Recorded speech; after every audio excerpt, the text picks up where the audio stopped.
So we're going to set this one up, or he's already set up. This is just a solid setup to really keep the blood flow in that area. He's kind of bouncing around. He's having to support this position. But go ahead and start moving, DJ.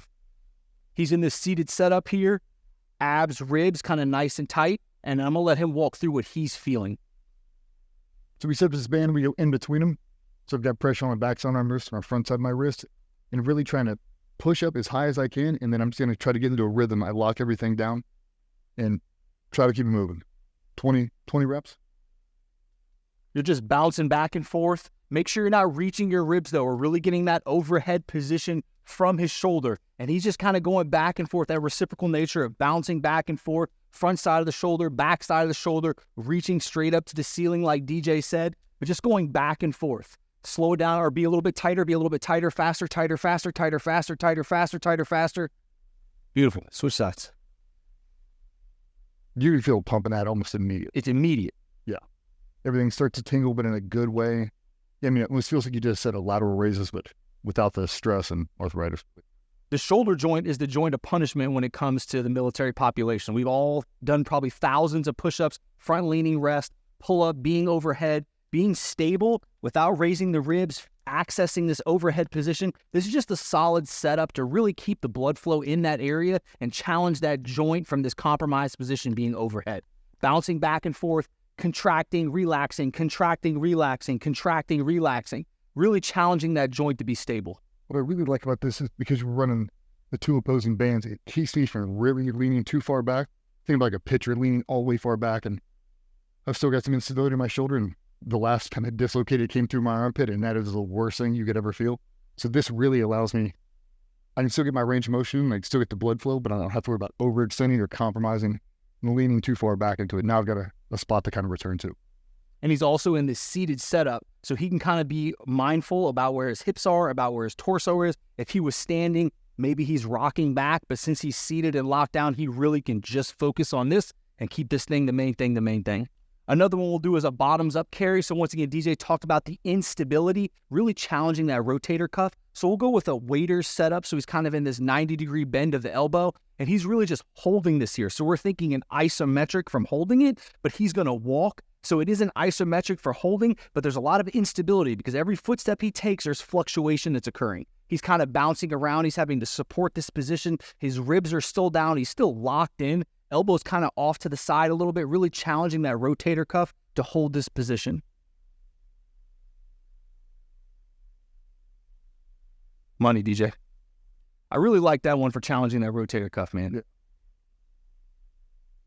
If you're someone that's trying to find a place to start with the shoulder, that one right there is easy setup, and this one as well. If you can't hold a kettlebell, you can just go with a dumbbell, but just holding this position and really asking this joint to support it, it's a very challenging position, especially when you add the walking element.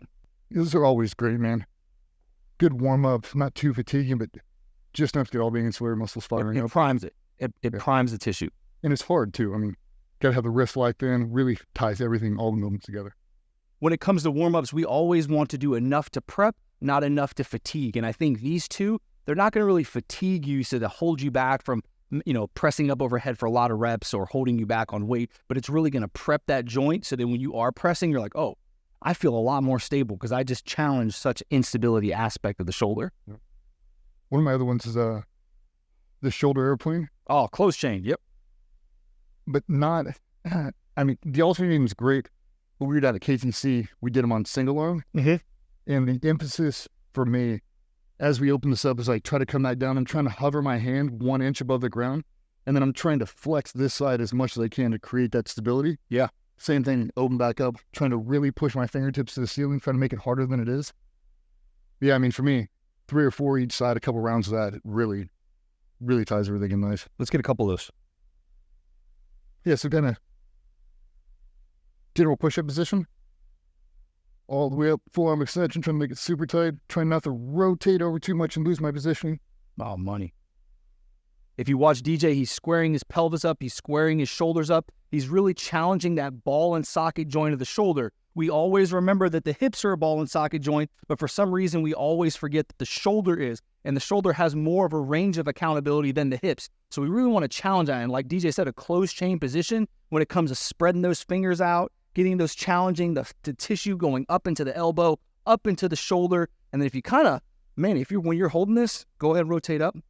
Look at the beautiful, I got the stacked of the scaps, and as he rotates in, as DJ said, rotate in. Look at the scap holding position. All this tissue around it is having to support this. His core is involved. This is a complete warm-up when it comes to the shoulder, prepping through a closed chain movement, activating what's going on with his torso, really involving a full body aspect. Man, I can't agree more, DJ. This is a great movement.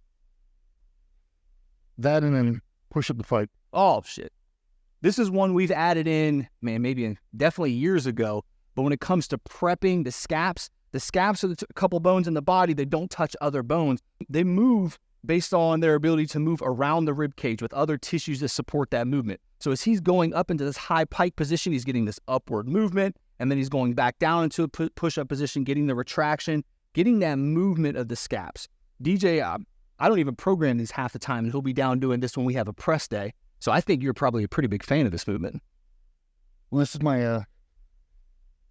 my very first confidence builder to getting my shoulders overhead. Not actually put them overhead, put them at a 45 degree, really extending all the way out, trying to get full arm extension with some pressure and some weight. Yeah. And then just watch his hands, full spread of his hands, challenging forearms, working up to the elbow, just integrating everything. Remember, the shoulder doesn't move alone. So all three of these movements involve other parts of our body. Our body moves as a system. We should prepare it as such. Awesome. Good shit. Shoulder mobility, boys. Motion is lotion. Apply daily. Still have to and put on a t-shirt and we're trademark it. Appreciate you, boys. Thoughts of